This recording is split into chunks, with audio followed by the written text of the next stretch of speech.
Moi, mä oon Tea. Ja mä oon Reetta. Ja me ollaan Siksut, eli sielun siskot. Just näin. Ja me haluttais matkalle Dubaihin, koska Reetta ei ole ikinä käynyt matkalla. Ja mä oon käynyt tosi paljon ja mä olisin sille maailman paras matkakumppani. Niinpä. Ja me halutaan lisää seikkailuelämää, koska elämästä pitää nauttia oikeesti. Ja me ollaan opiskelijoita, eli meillä ei ole hirveästi rahaa. Käydä matkoilla ja näin. Niinpä. Ja tää olisi niin hyvä mahdollisuus, me oikeesti niinku, tää olisi meille ihan mahtava juttu. Jep.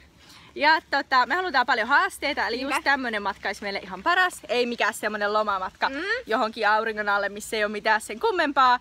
Ja me rakastetaan olla kameranneessa. Niinpä, se on ihan semmonen, me tykätään niinku tuoda itteemme esiin. Joo, ja se olisi vaan niin mahtavaa.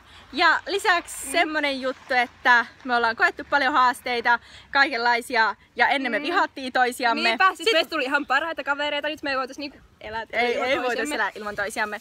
Ja me ollaan käyty kaikkialla festareilla yhdessä ja liftattu yhdessä ja kaikkea.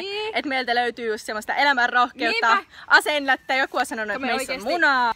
Kehataan tehdä asioita, mitä moni muu ei kehtaisi välttämättä tehdä. Just näin. Ja meillä on aina hauskaa ja meidän kanssa on aina hauskaa. Todellakin ja mä toivon, että tämä meidän hauska fiilis välittyy toivottavasti teillekin. Niinpä. Ja varmasti välittyisi meidän Dubai-videoista. Ja viimeinen juttu on, että huominen on aina tulevaisuutta.